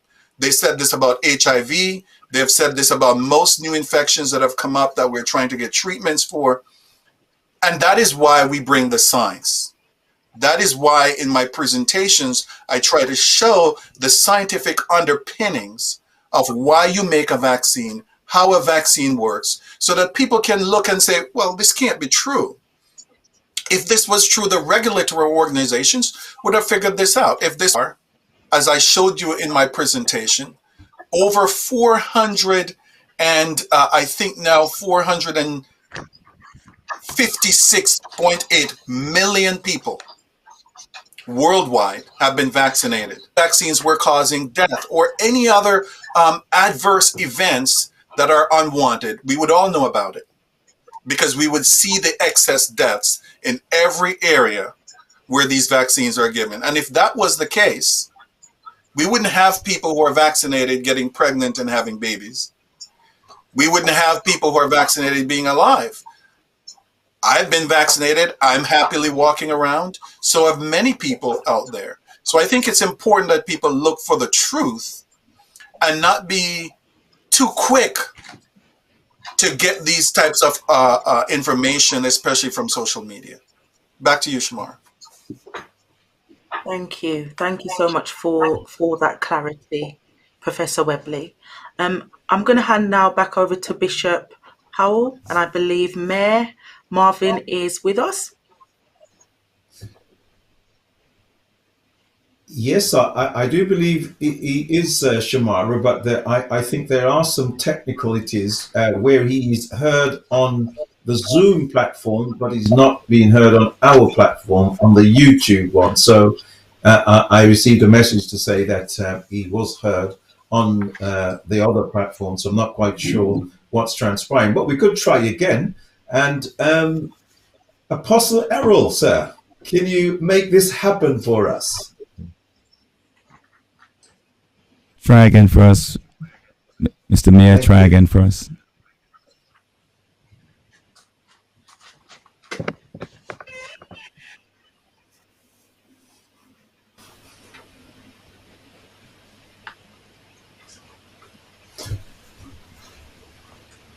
No, it's not going to work tonight, Bishop. It isn't. Okay, that's fine. We're working through. But really, we do express our profound gratitude to Mayor Marvin Rees from Bristol City Council. He is a champion for very worthy causes.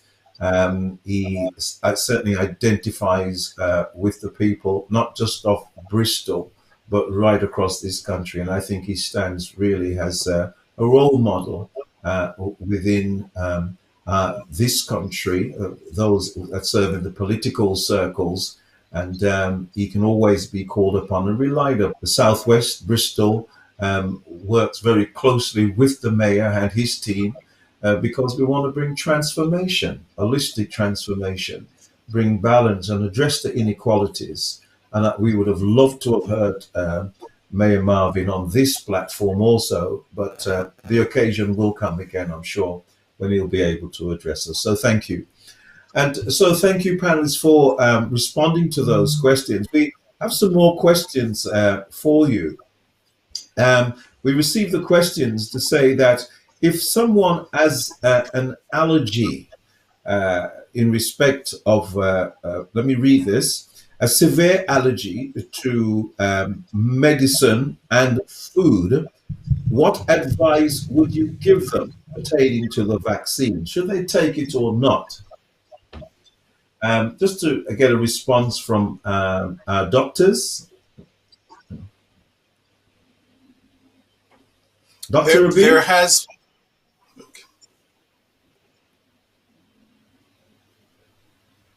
So there has been nothing to date that prohibits anyone who has allergies from getting the vaccine. Right. Initially, if you remember, somebody had an anaphylactic reaction and they put out this messaging that people with severe allergies shouldn't get the vaccine, but they have revised that.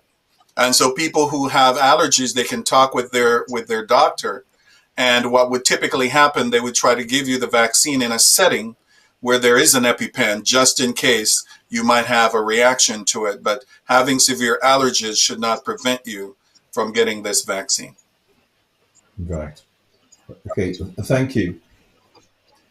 And just before I turn over to Shamaru, who may have some other questions, the question says, if you have an unsteady INR level, does that not interact with the vaccine? I guess that's Dr. Joe. Bishop, thank you very much, and thank you for the question. The INR relates to anticoagulation. So people who are on anticoagulants like warfarin, it does not interact with the vaccine. It's absolutely fine for you to have the vaccination. When we work in the vaccination center, people come and they've had their blood tests done, their INR. We would ask what the INR is because we would always want it to be within the range. Remember, I said, know your numbers. And all we say to that person is, when you've had your vaccine, please press down on the area for about 5 minutes. That is the only precaution that they need to take. It doesn't preclude them having the vaccination. Thank you very much, Bishop.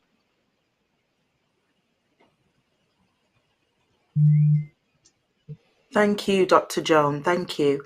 We've had another question come in from our virtual audience who have said, we are in favour of vaccines. However, are these biotechnology? And a follow-up question to that is, are these new biotechnologies FDA approved? Dr. Nakiv, I don't know if you've got a response to that. Well, what we do know is that I'm not sure about the specifics, but what we do know is that these vaccines are safe. They've been trialed, they've been tested rigorously, and have been produced. Like I said before, they have been produced at lightning speed, but they have been produced at lightning speed with that level of safety, and also with keeping in mind that we need to be protecting ourselves and our communities. So we need to keep that in mind in terms of how they've been developed. But in terms of the specifics around the detail and specifications, I wouldn't have an answer for that personally myself. Right. Thank you. Professor Webley? It is biotechnology. So is insulin. These are all, but 21st century medicine is inextricably linked to biotechnology, because outside of biotechnology, what you have is that you have my grandmother's medicine, which says, go boil this bush or these leaves, and it will heal you. So, so I'm not sure where the technology, right? Because the Moderna and Pfizer vaccines, but people throw those words out as if they mean something different from what they really are. All that nano describes is size. A nanoparticle is just a billionth the size of a meter. The same way that a millimeter is a thousandth the size of a meter. So people need to separate those from the myths that you hear, so that you're not afraid of something that there's nothing to be afraid of. You can make a nanoparticle out of anything. You just have to make it small enough, a billionth the size of a meter. Yes. Thank you for that clarity. I think that's going to help a lot of people. Over to you, Bishop. Thank you. Thank you for that. And it does help in terms of nanotechnology. That science has advanced greatly, and I understood that there is a little capsule that you could take with the cameras. As you take that, you're taking photos or photographs, like just filming what's taking place inside of you. So technology, knowledge will advance. But there is another question that's out there, and this is, I guess, is verging on the political, because coming back to the AstraZeneca, Oxford AstraZeneca, there appears to be mainland Europe, or there was certainly until the EMA, I believe it is, issued a bulletin recently about the efficacy of the AstraZeneca, and does it cause thrombosis, blood clots? And if so, I mean, is there anything to this? Because there's still some threads of that argument out there, where we found that the vaccine was held in various warehouses and so on, whilst maybe in France, in Germany, and other countries, they were avoiding this. And I know that recently in the States, there were some tests that were done. I have not got the dimensions of that. Maybe you could, as a panelist, help us on that, because it did not help the journey. And where people were skeptical, they would say, as I say in where I come from, you see me tell you, sir? I don't know if you've ever heard into that. So, help us a little bit on that. Any one of the panelists, any of you, please. Amen. Okay, Dr. Webley. So Bishop, again, these are the type of things where you have to know the science, right? If you don't know the science, then everything that you see becomes problematic. So what we see is that we saw a small number of people who were experiencing challenges with blood clots after receiving the AstraZeneca vaccine, either one or two doses. But then you have to wonder, how is the AstraZeneca vaccine made? This vaccine is made in a way that we call a viral vector vaccine, right? In other words, you use a harmless cold virus. In this case, for the AstraZeneca, it's a chimpanzee cold virus that has been modified so it doesn't replicate, and it doesn't even cause the cold that it would in the chimpanzee, doesn't cause that in the humans. So essentially it becomes a Trojan horse that carries in the genetic material of the spike protein for the coronavirus. So when it gets into the body, it enters your cells and it induces the production of proteins for the spike protein of the coronavirus. Of course, it also produces adenovirus proteins, but your body now builds an immune response against the spike protein because it is circulating now, it's being produced. Once that production is done, the body processes the proteins that are made, and that's how the immune system knows that it is there. The immune system doesn't go to dinner and just start chewing on its food. It has to cut it up into discrete particles, discrete links. Literally, your T cells see what we call foreign antigens at anywhere between 11 to 17 amino acids. Proteins are made up of amino acids. So the immune system is seeing discrete particles of those, which means that all of those proteins get broken down. The virus itself, because it can't replicate, gets wiped out of the system as well. So within a couple months or within weeks, I wouldn't expect to find any of the proteins that are produced in your system or any of the viral particles that carried it in your system. What you have then is a robust immune response against this produced protein that the body sees as foreign. So what the investigations show, you typically hear the headlines when these things happen, but not necessarily the investigation. What the investigation showed is that they couldn't associate any of these clots with a direct cause from the vaccine. There was one death of somebody who had those clots.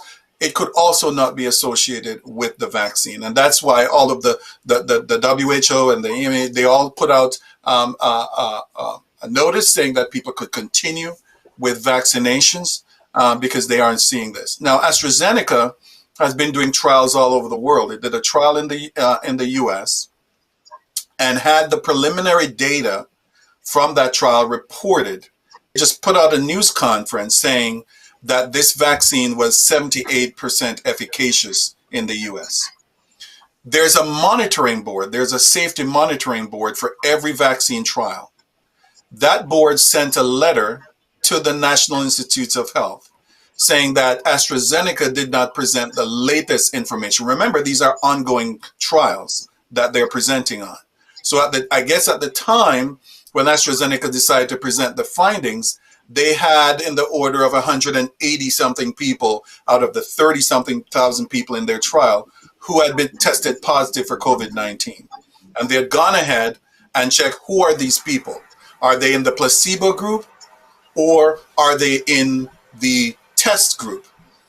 But by the time they got their news release together, they had gotten new data that increased the number of people who had been exposed and had positive tests. And some of those people were also in the test group. So now it wasn't 78% anymore. It was actually 76%. So in my opinion, that was an unforced error on the part of AstraZeneca. There was nothing that prevented them from reporting that it was 76%. Maybe they wanted to report the higher number. But this is still a very efficacious vaccine because the FDA, as well as the UK monitoring boards and the EU, have a 50% threshold for a vaccine to be approved. In other words, if you get a vaccine that is more than 50% efficacious, it will be approved. 76% is way above 50%. And so that really, Bishop, has been the conversation over the past 3 to 4 weeks about the AstraZeneca vaccine and about the hesitancy now, and knowing that they were having this issue in Europe, I think part of the issue that you're having in the EU and in the UK is also geopolitical.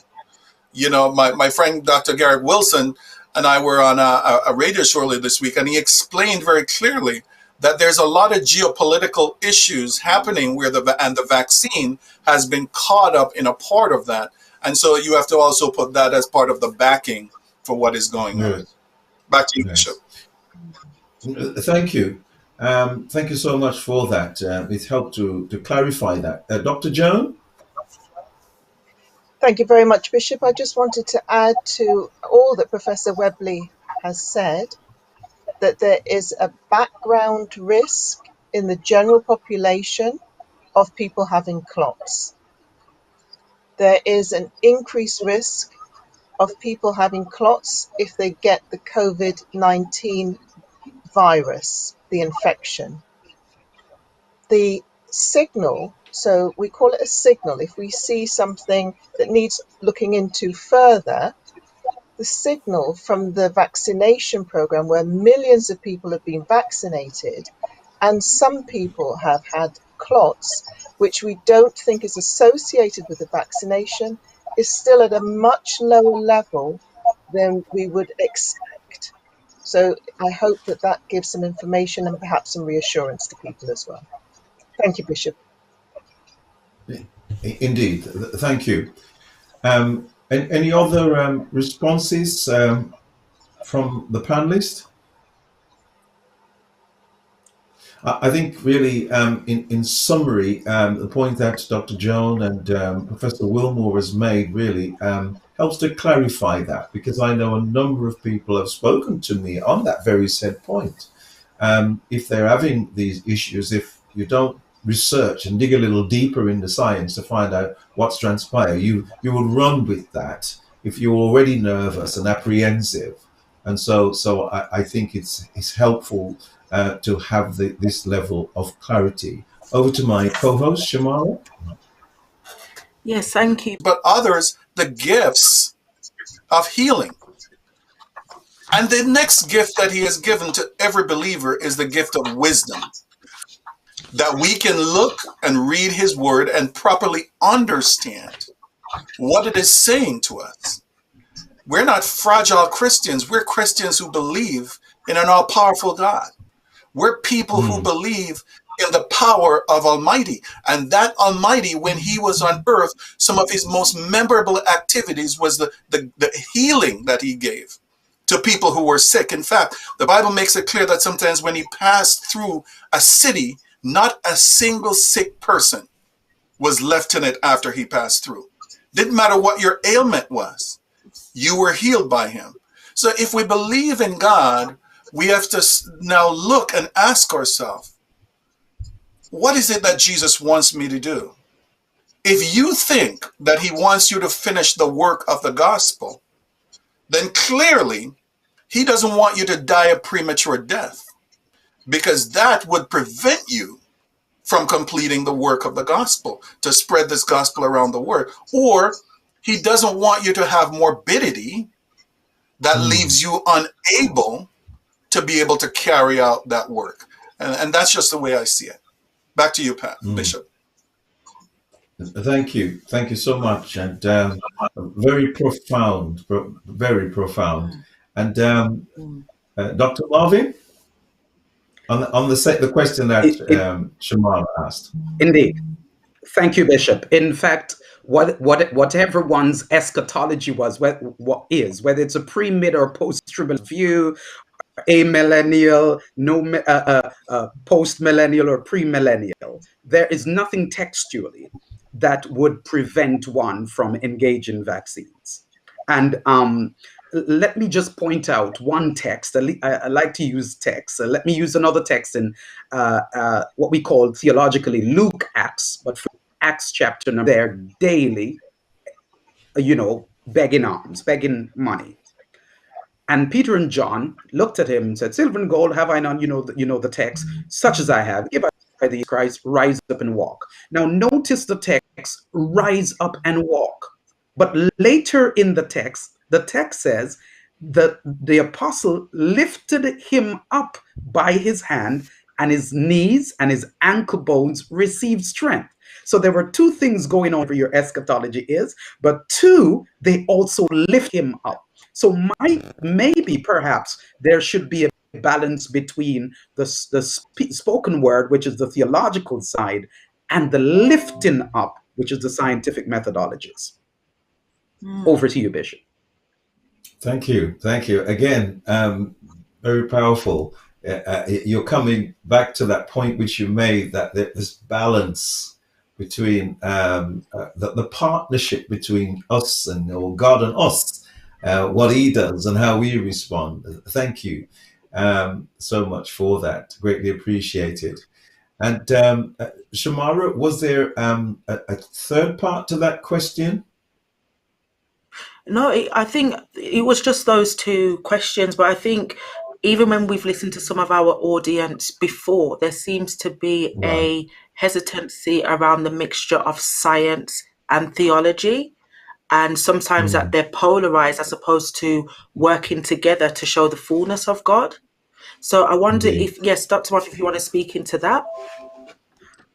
One of the things that interests me with the issue of COVID-19 and vaccines is more statistically driven, and what about African Caribbeans in the four countries, the United Kingdom, amounts to 3.5%. 3.5%. So we were at the front when the virus initially broke out and, dying disproportionately. And I thought to myself, another text, the stone which the builders refused has become the head of the corner. So if one was thinking about issues such as what Professor Wilmore, population control and stuff of that nature, why, and I have no intention of coercing anyone, but I wondered why population demographics in particular, 3.5%. So it seems to me that with that small portion of the population, in terms of our own preservation, it might be perhaps an encouragement to go the route of the vaccine. Okay. Thank you. Thank you so much. Dr.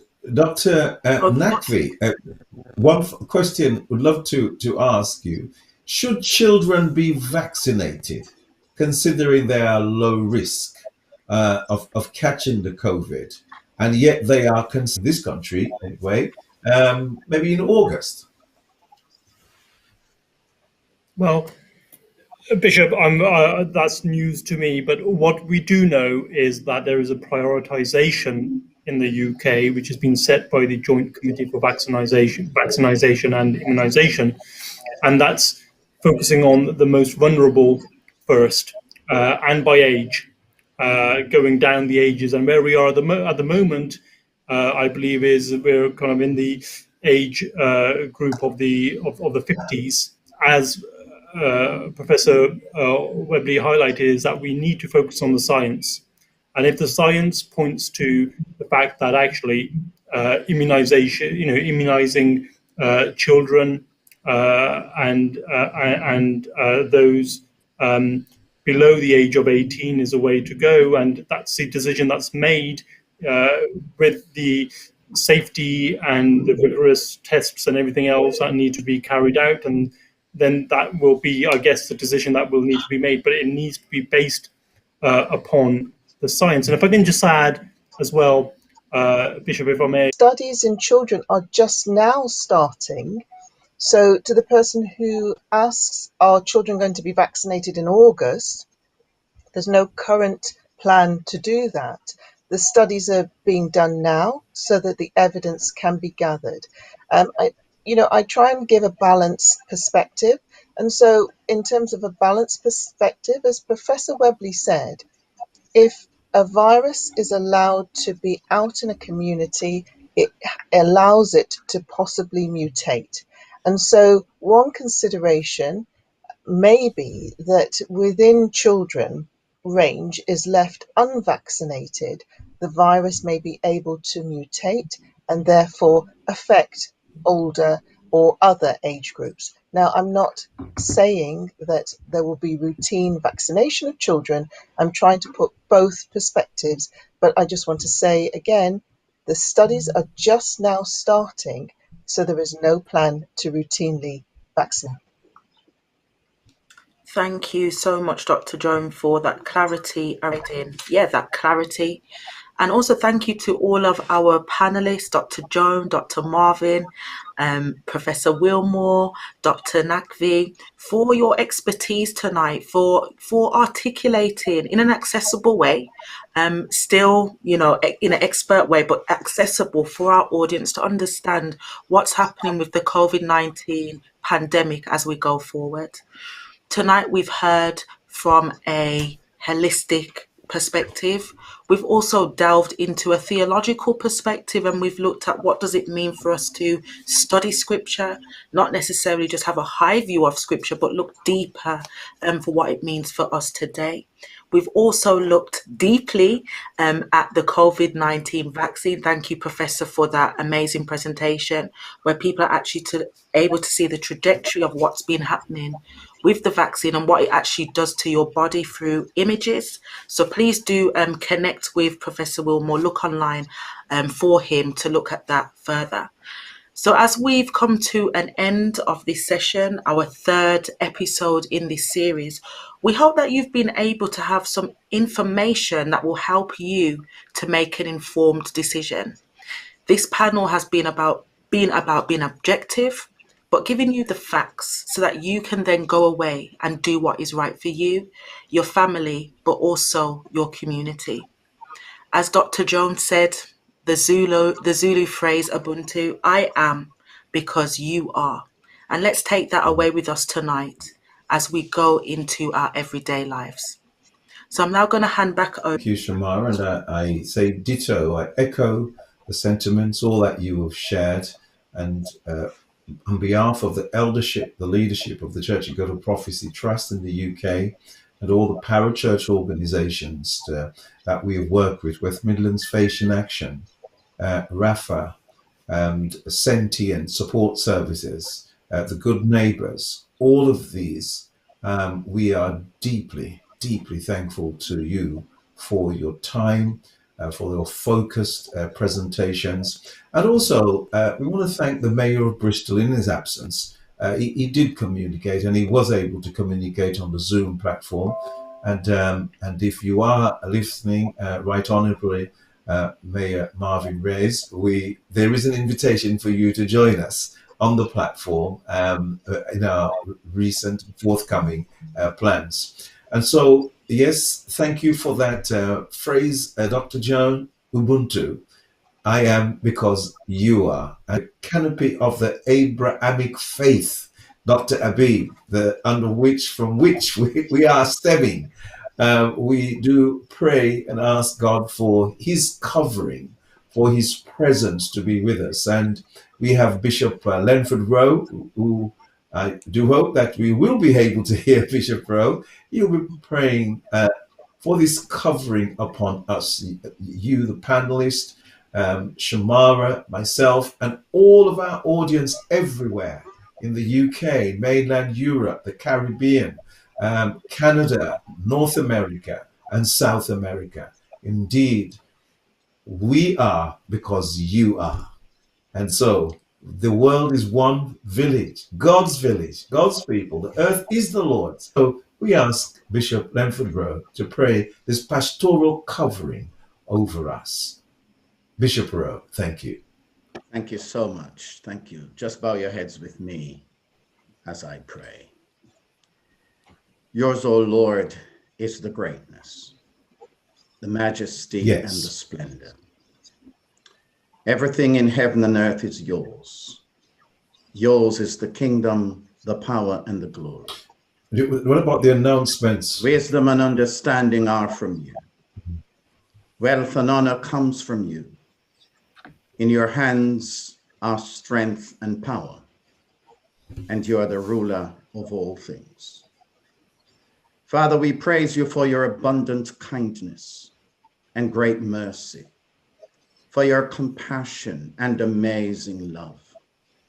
You so loved the world that despite the innocent perfection of your one and only Son, Jesus, you gave him up to die so that sinful humanity might live.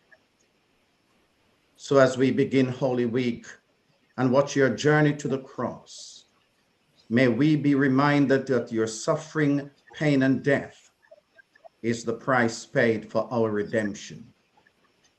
Indeed, your word tells us that you so loved the world that you gave Jesus for us to live.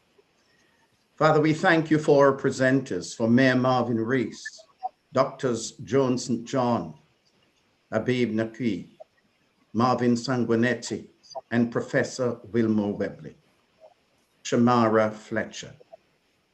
Lord, we ask that you strengthen and uphold these men and women so that as they serve in their different roles, they will do so with diligence, care, and love, recognizing that they are placed where they are for such a time as this, and the work they do is of great importance. Lord, please remember all our doctors, nurses, and emergency workers, those working on the front line of COVID-19, those brave men and women who put their own lives at risk in order to help others. Please sustain them and guide them. In strenuous and challenging times, comfort them with the love that only you can give. Father, I pray for their full protection amid the stresses and strains of each day. Loving God, I pray for those who are sick, hurting, lonely, and discouraged. May you guide them with the light of your love and fill their hearts with hope to lighten the darkness. Finally, Father, we are truly thankful for healing and wholeness and for the health benefits made through the vaccine. May you help those who have already been vaccinated to continue in good health and those yet to show helpful and informed considerations. And so we say, Father, please go with us now as we depart from this platform, and evermore we ask you to be with us as we seek to benefit from your grace, your love, and your goodness. Thank you for being with us in such a very special way this evening. And now we commend ourselves to you. In the name of your Son, Jesus, we pray. Amen. Amen. Amen. Thank you. Thank you. Thank you so much, Bishop Rowe, for that pastoral prayer, covering the canopy under which we move forward into this week. Not only us, not only our audience, but all of God's creation. I bless God and thank you. And so I wish to once again thank my co-host, Lady Shamara, for the excellent work that you have done and are doing. We continue to pray for you, Shamara, that you continue to build on the great work that is being done at the CTE to enhance that.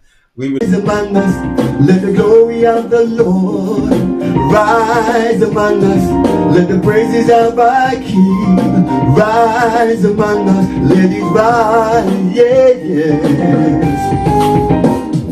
Let the praises of our King rise among us, let the praises of our King rise among us, let the praises of the Lord rise among us, let it rise, yeah, yeah, yeah, yeah. Oh, let it rise. Oh, let the dance of our King rise among us. Let the dance of our King rise among us. Let the praises of our King rise among us. Let it rise, yes. Let the dance of our Lord rise among us. Let the dance of the Lord rise among us. Let the praises of our King rise among us. Let it rise, yeah, yes. rise, yes. Oh, let it rise. Let the glory of the Lord rise among us. Let the glory of the Lord rise among us. Let the praises of our King rise among us. Let it rise, yeah. Let the glory of the Lord rise among us. Let the glory of the Lord rise among us. Let the praises of our King rise among us. Let it rise, yeah, yeah. Oh, let it rise.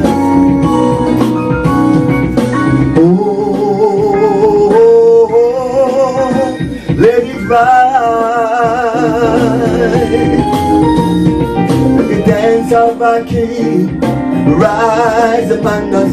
Let the dance of our King rise among us. Let the praise of our King rise among us. Let it rise, yes. Let the dance of our Lord rise among us. Let the dance of the Lord